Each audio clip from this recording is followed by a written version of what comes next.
아멘. 할렐루야. 여러분 한 주 잘 지냈어요? 많이 더웠죠? 아니, 비도 왔었구나 이번 주에. 여러분 이제 방학이 얼마 안 남았다, 그죠? 방학 되면 진짜 재밌겠다. 우리 선생님 지영 선생님도 방학 되면 재밌겠다. 저는 방학 너무 하고 싶어요. 방학 너무 부럽습니다, 여러분. 여러분 이 돈이 얼마 같아요? 한번 얼마 같아요? 10억? 10억? 오, 10억. 조금 더.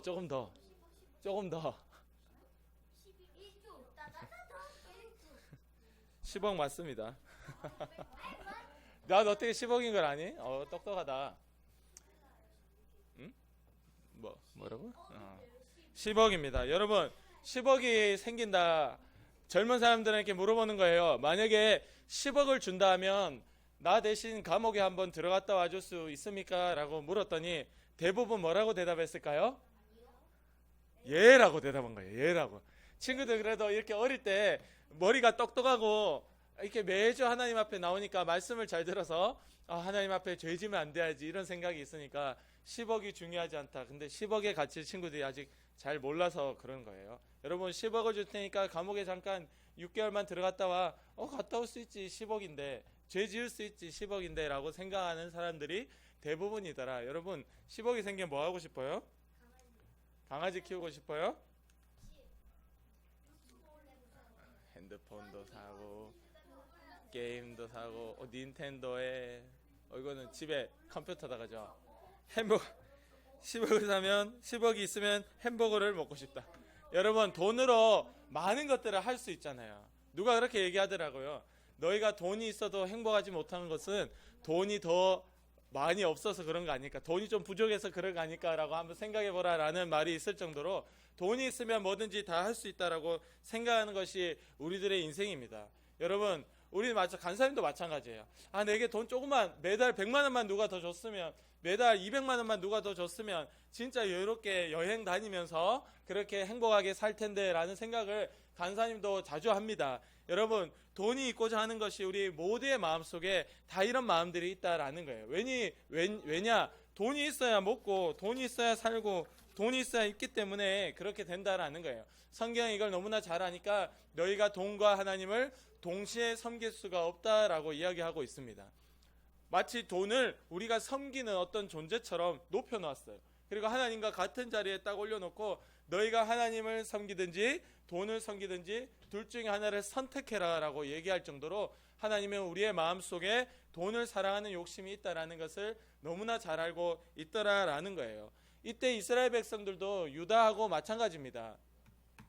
이스라엘 백성들도 유다 북에는 이스라엘, 남에는 유다로 나뉘어져서 살고 있는 이때에도 이들은 그저 관심은 잘 먹고 잘 사는 것뿐이었어요. 어디 가서 우상에게 절을 하면, 바알과 아세라 신에게 절을 하면 이렇게 앞에 신상을 세워놓고 여기에 절을 하기만 하면 너희가 잘 먹고 잘 살게 해줄게 라는 이 이상한 마귀가 주는 믿음이 그들 안에 있었기 때문에 그들이 왕도 우상을 숭배했어요. 왕도 이렇게 우상을 숭배하면서 왕이 그렇게 하니까 그 밑에 그 고관들 그리고 백성들까지 이르기까지 이들이 원래는 하나님을 사랑하고 가나안 땅으로 하나님이 들어보내주신 하나님의 믿는 민족이었음에도 불구하고 결국에는 먹고 사는 욕심, 돈에 대한 욕심 때문에 이렇게 우상에게 절을 하게 되었습니다. 이게 왕으로부터 이렇게 절을 하기 시작하니까 모든 사람들이 그냥 10억 정도 주면 감옥에 한번 갔다 올 수 있지라고 그렇게 생각하는 나라가 되었다라는 거예요. 지금 마치 우리나라처럼 이렇게 되었다라는 겁니다. 하나님께서 이들을 보면서 여러분 돈을 사랑하는 것, 욕심은 곧 우상숭배라고 성경에 분명히 되어 있거든요. 우리가 여러분 가서 불상에게 어디에 절하지 않아도 우리의 마음속에 돈을 보고 싶은 욕심은 다 있죠. 간사님도 다 있습니다. 근데 이 하나님을 때려치우고 말씀을 멀리하고 하나님과 돈이 같은 선에 있을 때 하나님을 버리고 돈을 선택할 정도로 그렇게 돈을 사랑하는 그 욕심이 우리 안에 있으면 우리도 똑같이 우상을 숭배하는 것과 같다라고 성경이 얘기하고 있어요. 그래서 하나님께서 한 선지자를 세우게 됩니다. 하나님은 이들을 그냥 내버려 두지 않았어요. 그들을 사랑했고 그들을 여전히 하나님 포기하지 않았기 때문에 그들이 이렇게 우상 숭배하는 것이 가장 매일 일어난 일이었고 일상이었지만 하나님은 포기하지 않고 선지자를 보내게 됩니다. 선지자를 보내서 죄 짓고 있는 이 유다 백성들에게 하나님의 말씀해 주시는 거예요. 오늘도 우리에게 죄 짓고 있는 나를 주님은 포기하지 않으시고 여러분 이 자리에 불러서 앉혀놓으시고 오늘 여러분에게 하나님은 말씀하고 계십니다. 할렐루야. 여러분에게 말씀하고 있는 거예요. 여러분 이산에게 말씀하고 있는 거예요. 하나님께서 불러와서 너를 이 자리에 앉혀놓은 것은 내가 하고 싶은 말이 있다라는 겁니다. 여러분 우리가 죄 가운데 망해가는 것을 하나님 결코 내버려 두지 않습니다. 친구들을 불러옵니다. 그래서 교회를 오게 하든 하나님 사람을 보내든 친구들에게 하나님의 말씀을 듣게 하시고 아 맞다 내가 이렇게 살면 안 되지. 아 맞다 내가 하나님이 계시는데 하나님 날 사랑하시는데 내가 나를 포기할 수 없어. 그렇게 하나님께서는 오늘도 선지자를 보내셔서 오늘도 선생님들을 보내셔서 여러분에게 우상숭배 욕심을 따라가지 말라고 말씀을 하고 있다라는 거예요. 할렐루야. 그 보내준 선지자 이름이 스바냐입니다. 여러분이 읽었던 이 스바냐 선지자를 하나님이 세우고 보내시면서 이렇게 이스라엘과 유다 백성들에게 어떤 벌을 내릴 것인지를 하나님이 보여주신 거예요. 하나님께서 이 땅에 있는 것을 모든 것을 다 죽여버리겠다. 우상들을 빵 하고 우상들을 죽이는 것만 아니라 이 땅에 살고 있는 저 뭐죠? 뭐 사장 저게 뭐죠? 늑대인가? 그래서 뭔가가 있고 물고기가 있고 염소가 있고 새가 날아다니고 그 갈매기 같은 거 뭐 하나 가고 있는데 여러분 이런 하늘에 나는 새와 땅에 걸어다니는 모든 동물들까지도 다 죽여버리겠다. 하나님께서는 욕심을 따라가고 우상 숭배하는 것을 가장 싫어하셨기 때문에 그렇게 완전히 멸망의 날이 임하면 이 모든 것들을 내가 다 끝장내버리겠다라고 하나님이 말씀을 하셨어요. 이 스바냐 선지자에게 그렇게 말씀을 했고 더불어서 이 우상 때문에 이 우상도 같이 다 부셔버리겠다라고 하나님께서 말씀하십니다. 여러분 하나님은요 그냥 내버려 두는 게 아니고 다 보고 계신 거예요. 오늘도 이 세상에 이 하나님을 얼마나 떠나고 타락하는지 얼마나 욕심을 쫓아 살고 10억 주면 감옥 간다 하는 돈을 쫓아 사는 이 모습들을 하나님은 다 보고 계세요. 다 쌓아두고 계십니다. 이 마음에 하나하나 차곡차곡 쌓아놓다가 하나님의 멸망의 날이 이르고 나면 이 모든 것들을 심판할 때는 그 어떤 것도 살아남을 수 없는 거예요. 우상뿐만이 아니라 사람뿐만이 아니라 그 사람으로 인해서 그 땅과 하늘에 있는 새와 동물들까지도 땅도 같이 완전히 저주를 받게 되는 것이 하나님의 심판입니다. 그래서 이 얘기를 스바냐 선지자가 하나님한테 그대로 전해 들은 대로 우상을 숭배하는 그 백성들에게 왕에게 가서 이야기를 하게 된 거예요.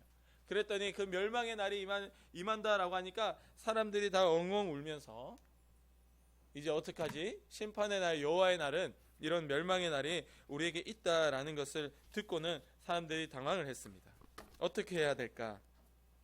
그때는요 이 앞에 보면 뭐 동전 같은 거 있죠, 금 같은 거 있잖아요. 아무 쓸데가 없어요. 여러분 하나님께 여러분 죽을 때 돈 가지고 죽을 수 있나요? 죽을 때 죽고 나면 그 사람이 돈을 가지고 천국에 갈 수 있어요? 그 돈을 어떻게 가져가? 죽으면 육신은 이 땅에 썩어가지고 다 흙으로 가버리고 여러분 돈은 다 자식들 주머니로 가는데 아니면 은행에 묶여있든지 여러분 돈은요 열심히 벌잖아요. 살아있을 때 쓰려고 버는 거지 내가 죽고 나면 아무 소용이 없는 게 돈입니다. 여러분 아무리 부자 10억이 아니라 1000억이 있어도 내가 병이 걸려서 죽는다 하면 내 생명을 돈 주고 살 수도 없어요. 하루 더 살고 싶다고 1000억 줄게요. 안 돼요. 그냥 죽으면 거기서 나의 지금까지 벌어온 1000억이란 돈은 아무 쓸모가 없는 거예요. 이제 죽으면 끝이에요. 여러분 하나님의 멸망의 날이 오면 우리가 열심히 벌었던 것 쫓아갔던 것들이 아무것도 소용이 없습니다. 이 사람들 보세요. 뭐 엉엉 울는데 이 멸망의 날이 오니까 자기가 벌었던 금화 은 무슨 이런 그런 돈 아무것도 쓸모가 없더라. 이런 것이 바로 심판의 날이라는 겁니다. 심판의 날이 오면 그저 심판당하고 욕심을 따라 살아간 자는 죽음밖에 없더라. 그래서 스바냐 선지자가 이 심판 날만 얘기한 것이 아니라 바로 이렇게 한 가지 더 이야기를 하는데 그것이 바로 너희가 살 수 있는 방법이었어요. 심판의 날에 너희가 살아남을 수 있는 방법을 스바냐 선지자가 더 이야기했어요. 그게 여러분 살아남을 수 있는 방법은 바로 오직 하나님께 겸손하여 주님을 찾는 길밖에 없다. 할렐루야. 아멘. 이거 얘기하고 있는 거예요. 여러분, 하나님께는요 살고자 하는 자를 살려주십니다. 살고자 하는 자.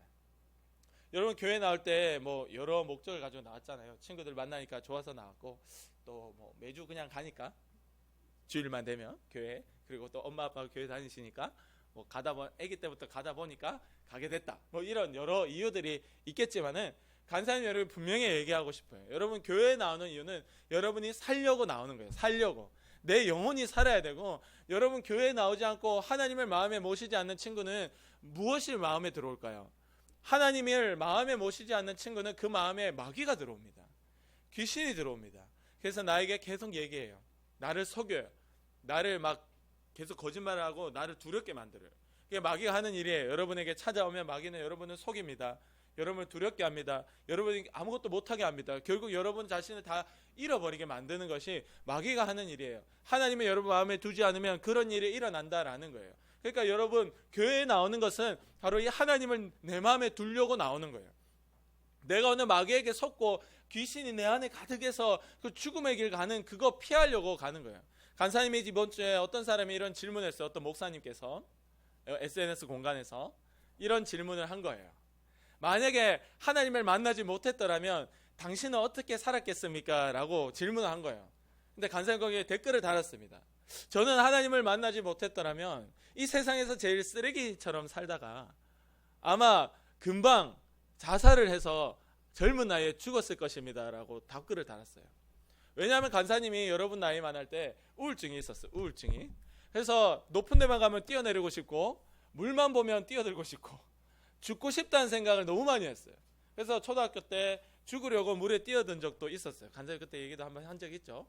간사님의 삶이었어요. 그게 행복한 게 아무것도 없었고 마귀에게 속아 살았어요. 그냥 그게 끝이라고 생각했어요. 죽음이. 그러니까 차라리 편하고 싶다, 이러니까 그런 생각을 하게 되고 그런 행동을 하게 되는 겁니다. 이제 여차저차해서 살았지만, 여러분 그런 거예요. 하나님을 마음에 모시지 않는 자는 결국 그 끝이 그거예요.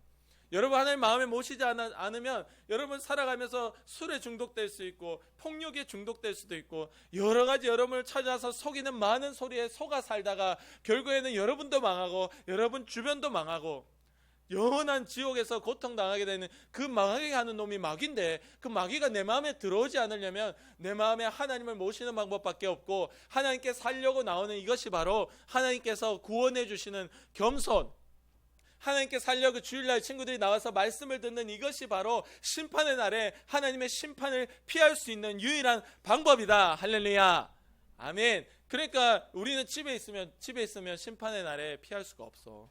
교회에 나오는 겁니다. 우리의 마음속에 살고자 하는 그 겸손한 마음이에요. 하나님 없이는 나는 끝입니다. 그게 최고의 겸손한 자예요. 여러분, 성경에 말하는 겸손은 뭐예요? 이거예요. 하나님밖에 없다라는 게 최고의 겸손입니다. 세상에 사전에 나와 있는 겸손은요, 많은 사람들 앞에서 자기를 낮추고 인사 잘하고, 오늘 일에 갔다 오니까 인사를 잘하고, 그 아빠가 딱 선생님 만났으면 인사 제대로 했어? 이래 인사 제대로 했어? 이렇게 체크하잖아요. 여러분, 세상에 말하는, 사전이 말하는 겸손, 학교에서 가르치는 겸손은 그거예요. 다른 사람에게 친절하게 하고 인사 잘하는 게 겸손이에요. 근데 성경이 말하는, 하나님이 말하는 겸손은 그것이 아닙니다. 오늘 하는 성경에 분명히 하나님 말하는 겸손은 하나님을 찾는 거다. 하나님 없이는 안 돼요 하는 게 하나님 말하는 겸손이에요. 우리가 다 겸손한 마음을 가진 자들 되기를 원합니다. 아멘. 그랬을 때 바로 하나님께서 이 약속의 말씀을 주시는 거예요. 이 약속의 말씀 보여요? 17절인데 같이 한번 읽어볼까요? 3장 17절 같이 한번 읽어보고 이제 설교를 마치도록 하겠습니다. 3장 17절 시작. 너의 하나님 여호와가 너희 가운데에 계시니 그는 구원을 베푸실 전능자시라. 그가 너로 말미암아 기쁨을 이기지 못하시며 너를 잠잠히 사랑하시며 너로 말미암아 즐거이 부르며 기뻐하시리라 하리라. 아멘. 할렐루야. 하나님이 이렇게 친구들 기뻐하신다는 거예요. 왜? 누구에게? 바로 하나님 아니면 안 돼요. 그 겸손한 마음을 가지고 하나님께 나오는 자들에게. 할렐루야. 이 사랑이에요. 하나님 잠잠히 사랑하신대요. 친구들 그 귀를 지켜주신대요. 마음과 생각을 지켜주신대요. 마귀가 친구들을 속이지 못하도록 친구들을 지켜주시는 그 하나님의 사랑은 바로 이 겸손한 자에게 있다라는 겁니다. 여러분, 스바냐라는 이 선지자의 이름의 뜻이 있어요. 첫 번째 이 이름의 뜻은 하나님께서 감추셨다라는 뜻입니다. 하나님께 나오는 자, 살기 위하여 겸손함으로 나오는 자는 하나님이 그의 죄들을 다 감추시는 거예요. 멸망의 날 그가 멸망당하지 않도록 그를 덮어주시는 거예요. 하나님의 날개 아래 감춰주시는 거예요. 할렐루야. 그리고 두 번째 뜻은 하나님 죄를 쌓아두신다라는 뜻도 있습니다. 이거는 그 심판의 날, 멸망의 날이 임하면 하나님 차곡차곡 여러분들의 죄를 쌓아두었다가 겸손함 없이 교만하여 하나님 없이도 나는 살아, 내 욕심 따라 사는 것이 최고야 라고 하는 그 친구들에게는 죄를 쌓아놨다가 심판하게 된다라는 것이 바로 이 스바냐 이름에 있는 그 뜻입니다. 뜻.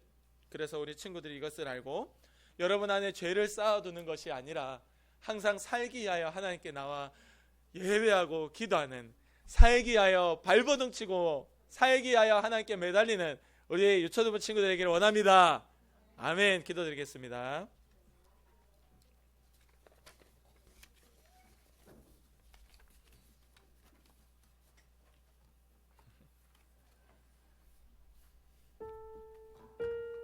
우리 시간 기도합시다. 여러분, 교회 나오는 것은 여러분 살기 위해 나온 거예요. 그럼 살아야죠. 나와서.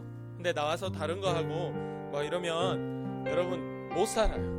하나님께서는 오늘 살기 위해 나와서 오직 하나님만 집중하고 하나님 말씀만 듣기 원하는 자를 살려주십니다. 주님만 찾을 수 있는 그 마음을 내게 주시고 매주 교회 나오는 것이 기쁘고 또 나와서 예배 잘 드릴 수 있도록 성령님 도와달라고 친구들의 목소리로 함께 기도드리겠습니다. 기도합니다. 하나님 아버지 감사합니다. 우리 사랑하는 친구들이 말씀을 들었습니다. 주님, 살고자 하나 나오는 자, 그 겸손한 마음이 있는 자, 하나님 아니고는 나는 안 됩니다. 하나님 내 마음속에 들어와 주세요. 하나님 내 마음과 생각을 지켜주세요 라고 기도하는 자, 그 자를 주님이 사랑하고 그 자를 심판의 날에 주님이 덮어주시는 줄 믿습니다.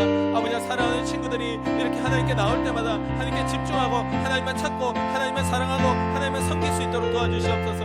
이 최고의 겸손의 마음들이 우리 친구들 가운데 있도록 주님 도와주시옵소서. 오직 하나님만 찾는 것이 겸손입니다. 하나님 아니고는 안 됩니다 라고 고백하는 우리 친구들의 믿음이 되어서 이들이 평생 하나님을 떠나지 않도록 평생의 하나님의 사랑, 그 잠잠히 사랑하시는 하나님의 그 은혜 안에 있도록 주님 도와주시고 이들을 붙들어 주시옵소서. 결코 우리 가운데 죄를 쌓는 그런 비참한 일들이 일어나지 아니하도록 주님이 사랑해 주시고 주님이 인도해 주실 줄 믿습니다. 사랑하는 친구들이 이렇게 매주 하나님께 나와 기도하고 하나님께 예배하는 이것을 잃어버리지 아니하도록 주님 도와주시고 더 많은 친구들이 나와서 하나님 아버지 앞에 함께 찬양하고 기도하고 하나님 예배할 때 주님이 너무나 우리를 통하여서 하나님이 기뻐하시는 은혜가 아버지 우리 주의 가운데 오늘 가운데 있도록 주여 함께하여 주시고 이 초등부 날마다 이렇게 주님이 기쁘시게 해드리는 이 초등부 되도록 주님 인도하여 주시옵소서. 하나님 감사합니다. 우리 친구들 교회 나오는 것을 너무나 좋아하고 또 나오면 하나님께 집중하여 예배하고 기도할 수 있는 그런 믿음의 친구들, 겸손의 친구들이 되어서 다 하나님 구원받을 수 있게 도와주세요. 우리의 마음에 죄를 쌓지 않도록 주님 도와주세요. 우리의 마음과 생각을 주님 지켜주세요. 우리가 평생 하나님을 떠나지 않도록 우리 사랑하는 친구들의 마음들을 꼭 붙들어 주실 줄 믿습니다. 오늘도 우리를 속이고 하나님을 찾지 못하게 만들고 온갖 내 욕심을 따라 사는 것 때문에 하나님을 떠나게 만드는 더러운 마귀의 역사야. 아프게 하고 병들게 하고 가난하게 하고 공부 못하게 만들고 친구들과 부모님과 싸우게 만드는 악한 귀신의 역사야. 나사렛 예수 그리스도, 다윗의 자손 예수 그리스도의 이름으로 명하노니 지금 당장 우리 가운데서 떠나가라. 우리의 생각과 마음 가운데 떠나가라. 우리의 습관과 가정 가운데 떠나가라. 교회에서도 떠나가라. 주님이 승리하고 이기셨음을 고백합니다. 감사하며 예수님의 이름으로 간절히 기도드립니다. 아멘. 하나님께 헌금